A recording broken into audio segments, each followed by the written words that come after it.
എല്ലാവർക്കും നമസ്കാരം. നമ്മൾ ഇന്നത്തെ ഈ ഒരു വീഡിയോയിൽ പരിചയപ്പെടുന്നത് കുറച്ച് LP വിഭാഗം ചോദിക്കാൻ സാധ്യതയുള്ള സാമൂഹ്യ ശാസ്ത്രം ചോദ്യങ്ങളാണ്. ഈ ഒരു ചോദ്യപേപ്പർ സാമൂഹ്യശാസ്ത്രം ജില്ലാതല പ്രശ്നോത്തരിയായിട്ട് 2017-18 ചോദിച്ച ചോദ്യങ്ങളാണ്. സോ നിങ്ങൾക്ക് എളുപ്പത്തിൽ മനസ്സിലാക്കാൻ സാധിക്കും ഇത്തരത്തിലുള്ള ചോദ്യങ്ങളാണ് സാമൂഹ്യശാസ്ത്രവുമായി ബന്ധപ്പെട്ട് LP വിഭാഗത്തിന് അല്ലെങ്കിൽ UP വിഭാഗത്തിന് വരിക എന്നുള്ളത്. നമ്മൾ LP വിഭാഗത്തിന്റെ ഈ ചോദ്യപേപ്പർ വിശകലനം ചെയ്തു പോവാണ്. ഏതൊക്കെ രീതിയിലുള്ള ചോദ്യങ്ങളാണ് ചോദിക്കുക എന്നുള്ളത് കൊണ്ട് നേരെ വീഡിയോയിലേക്ക്.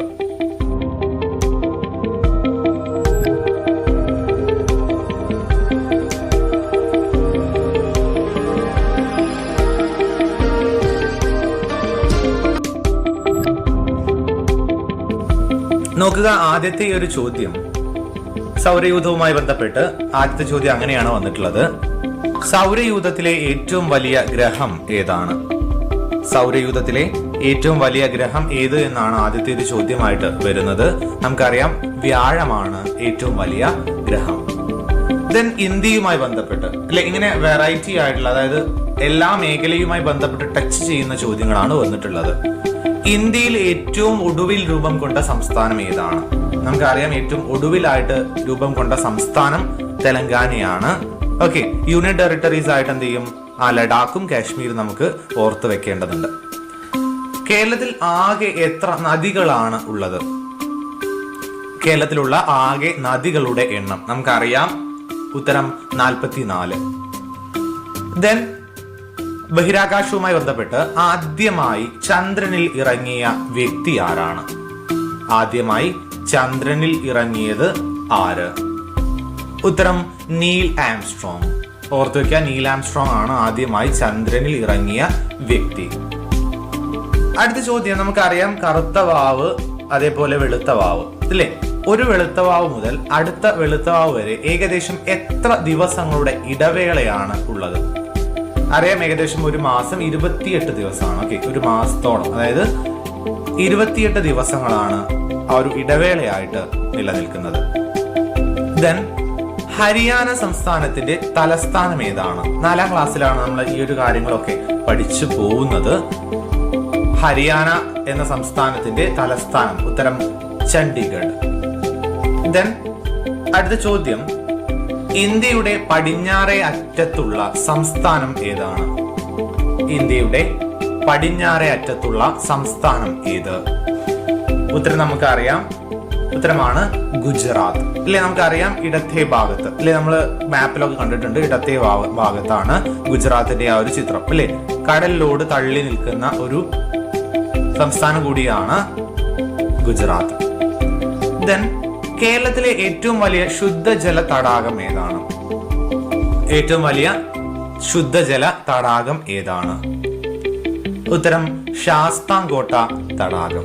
ഓക്കെ, കേരളത്തിലെ ഏറ്റവും വലിയ ശുദ്ധജല തടാകമാണ് ശാസ്താംകോട്ട തടാകം. ശുദ്ധജല തടാകമാണ് ചോദിച്ചിട്ടുള്ളത്.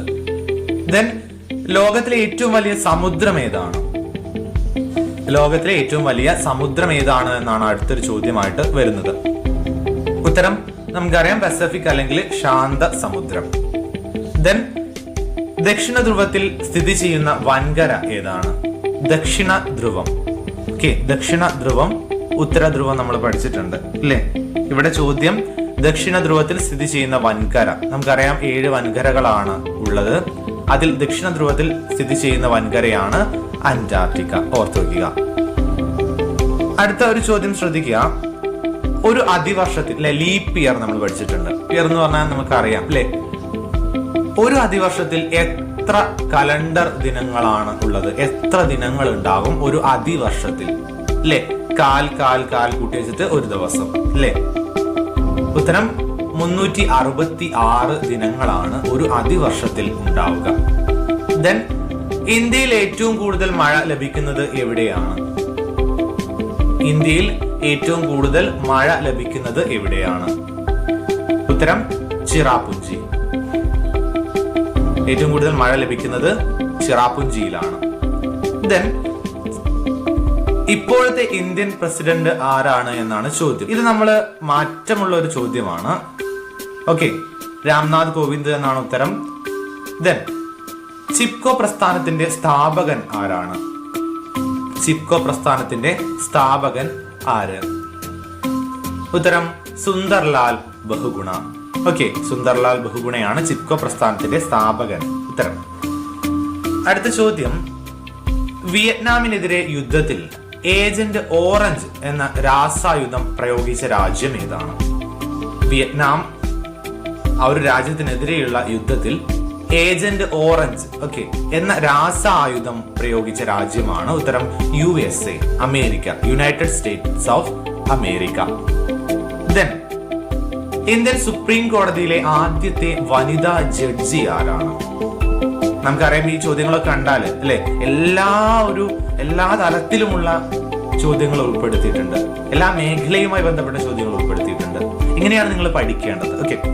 ഇന്ത്യൻ സുപ്രീം കോടതിയിലെ ആദ്യത്തെ വനിതാ ജഡ്ജിയാണ്. ഉത്തരം M. ഫാത്തിമ ബീവി. ദെൻ കേരളത്തിലെ ആദ്യത്തെ വിദ്യാഭ്യാസ മന്ത്രി ആരാണ്?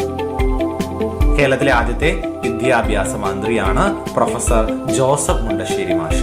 Professor Joseph Mundassery.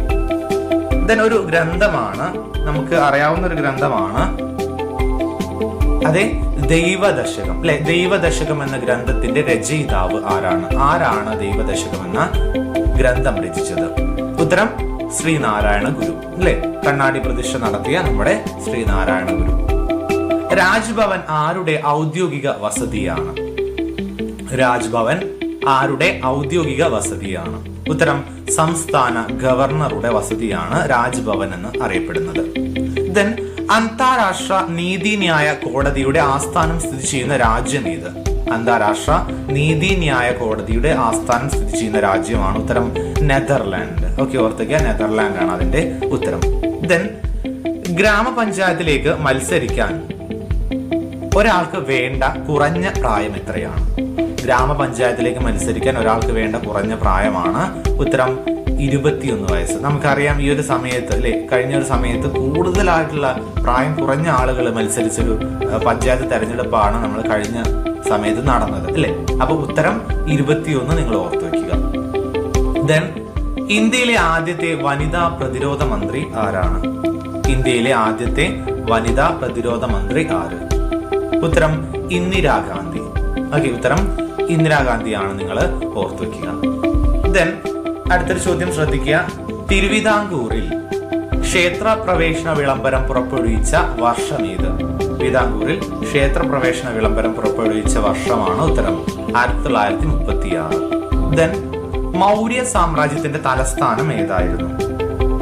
മൗര്യ സാമ്രാജ്യത്തിന്റെ തലസ്ഥാനമാണ് പാട്ലിപുത്രം. ദെൻ ഈ ഒരു വീഡിയോയിലെ അവസാനത്തെ ചോദ്യമാണ്, 25ാമത്തെ ചോദ്യം. കമ്പോള പരിഷ്കരണം നടപ്പിലാക്കിയ ഡൽഹി സുൽത്താൻ ആരായിരുന്നു?